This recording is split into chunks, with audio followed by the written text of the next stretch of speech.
Remember that cool time switch I showed you a while back?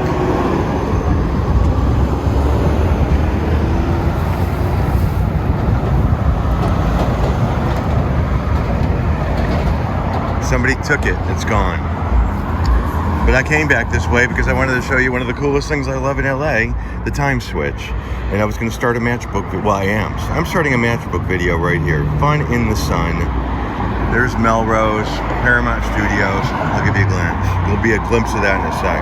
Fun in the Sun, Los Angeles invites you. Excellent hotels, fine restaurants, unique shop, handy transportation, mild climate, sun-swept beaches, mountains, lakes, fishing, golf, movie studios, Paramount Studios.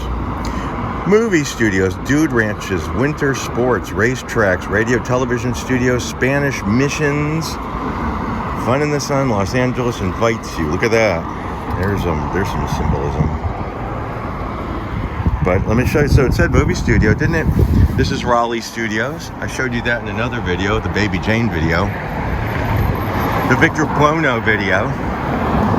But there's Paramount. Fun in the Sun. Fun in the Sun, Los Angeles. Movie studios. Movie studio. That starts this matchbook video. There it is. Did you know that the skipper, Alan Hale Jr., had a restaurant here in Los Angeles? He did indeed. A seafood restaurant called the Lobster Barrel and Steakhouse. And served live Maine lobster, thick, juicy steaks and seafood. 826 North La Cienega Boulevard at Restaurant Row.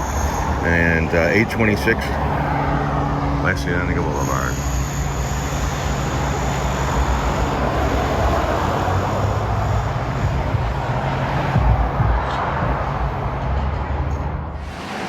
So that is 848 North La Cienega Boulevard, which was the location of Xavier Cugat Mexican restaurant. Clearly not the same one. And this is where Cesar Romero's restaurant stood as well.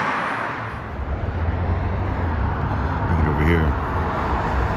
The Caupuccino Ristorante, 848 North La Cienega Boulevard. Cesar Romero's own collection of famous Italian recipes. Good food, good wine, and goodbye to Cesar Romero's old restaurant. I wonder if they had orange slices. Alan Hale's Lobster Barrel was also the Manhattan West. Cesar Romero's restaurant was also the Xavier Cugat restaurant. And nothing's left. And another place that I wish I would have got the chance to see is 881, and that's got to be on this side. And this was I don't think I have to cover this up. The Losers. Come in and get lost at the Losers. The original Topless review, but they're covered up in the matches. So the Losers, 881 La Cienega Boulevard. I wonder if it's still here.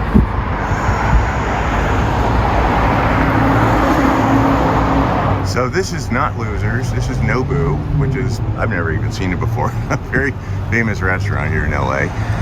And the Losers was next door to it, here.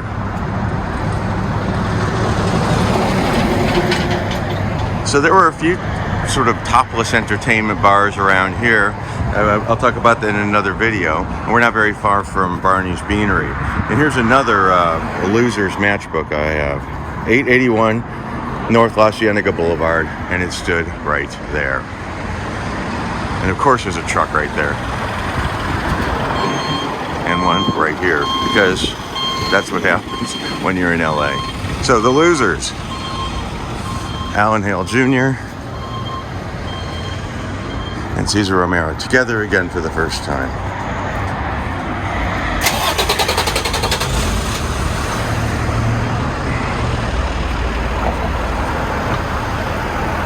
Walk of Fame, a Yvonne DiCarlo star. I bring you here because I found these, which is a pack of matchbooks from the Blue Palm Cafe Dine and Dance, 3 shows but daily, 6124 Hollywood Boulevard. Now, as best as I could figure, these matches came from the 40s. And with your host, Joe G. And the Blue Palm Cafe is actually, interestingly enough, the Blue Palms Brew House now. And that is below the Fonda Theater.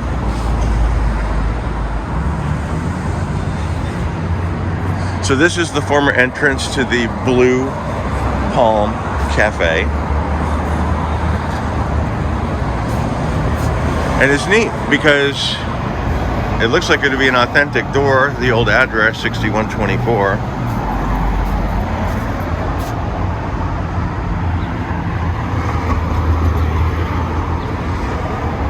So it looks like it's the legitimate, real deal.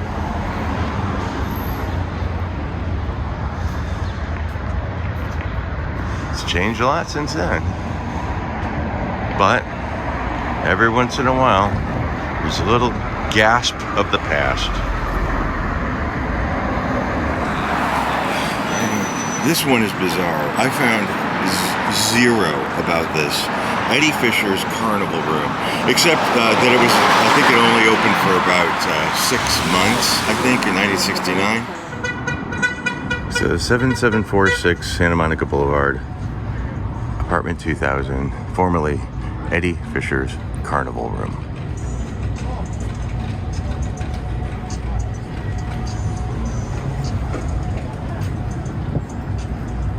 If I'm not wrong, this was the Spike too. Pretty sure this was the Spike. Now I'm on Beverly Boulevard at the steps of a supermarket called Bristol Farms. Now I'm just gonna, there it is again, the only noisy thing in the neighborhood, right where I need to film. This is the old Chasen's of Hollywood restaurant. Chasen's was an old guard favorite. Jimmy Stewart, Clark Gable, Alfred Hitchcock, the Shirley Temple, the cocktail was invented here. Jimmy Stewart had his bachelor party here. They, with the midgets that jumped out of the cake, Jerry Marin was one of them. This is a legendary restaurant. They closed a few years ago, in fact 90s I think. They were famous for their chili, actually. And the cool thing about the cafe, I'm going to try to take a picture of it. The cool thing about the cafe, it's from Chasen's. They left a room from Chasen's within this place as a cafe. So I'm going to try to sneak some pictures.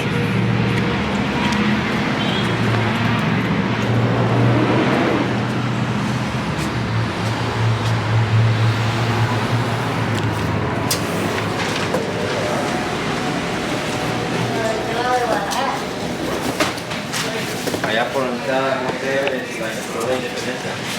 Oye, también. O Roma del Paraíso. This is all that's left of Chasen's. Ajá, directo para el mirador, ¿no? Which is kind of cool.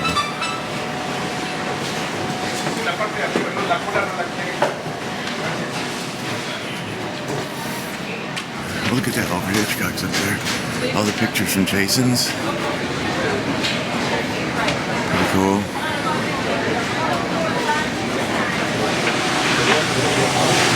Awesome score. So I got my Dantana's Pizza, Marinara, and I got my Chasen's restaurant shot. Ciro's was a legendary supper club, nightclub on the Sunset Strip. Opened in about 1940. Oh, by the way, these matches were from Jordan, the Lion, my friend. He gave them to me. Ciro's has the finest assortment of wines and liquors in America. And it's the last physically remaining supper club, really, in Los Angeles. There was the Crescendo, there was the Trocadero, I can't think of a whole lot of, there were tons of them, but there's only one left, and this is it. One that's physically left. Ciro's has changed. It was the Kaleidoscope. It was called It's Boss for a while. And in the early 70s, Mitzi Shore got it, and that's Pauly Shore's mother, and it became the legendary Comedy Store nightclub. And you can see this was the front door. It always has been.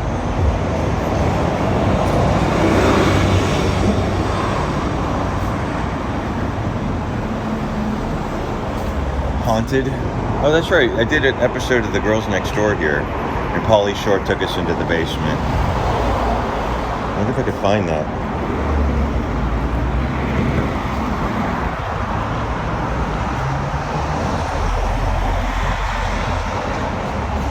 It's Boss. This is where, when it was called It's Boss, this is where the Byrds, the band The Byrds, were the house band. And you can see marking it in time.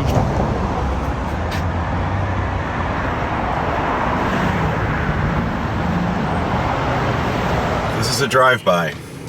Over there on our right, across the way, was a Range Rover dealership. Back in the day, it was a nightclub restaurant called the Cock and Bull. And it was 9170 Sunset Boulevard. It's right there where that Range Rover dealership was. Elisa told me a story about Jim Morrison taking I think it was a tablecloth from that place and heading out onto Sunset Boulevard and doing like a bullfighting thing in the middle of the street. But Jack Webb's favorite place, or one of, actually, you'll see the Bounty, or you saw the Bounty. But this is where he lived, so he could walk across the street. And my friend Patrick gave me these matches from the Cock and Bull, and that's the Cock and Bull. And say goodbye to it, because probably won't be there the next time I get back to Los Angeles.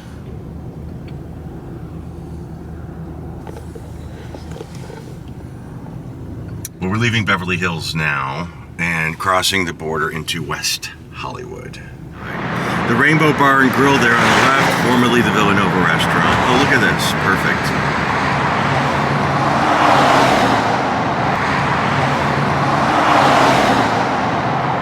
You can still see it's the same restaurant. And there's the Rainbow Mansions. This is a nightclub called the Roxy, where the Rocky Horror Show got its American debut. And it was a stripper bar called the Largo.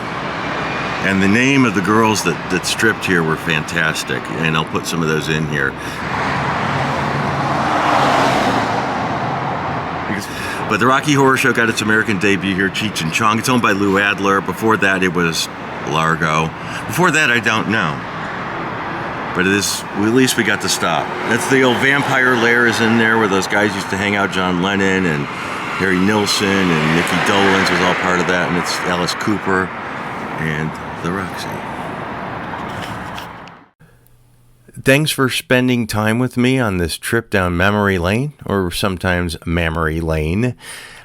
Subscribe and like if you want to be notified when I upload new videos. There'll be more matchbook videos and always your dose of celebrity death. So thank you so much for your time and for your attention. And until next time. You heard me.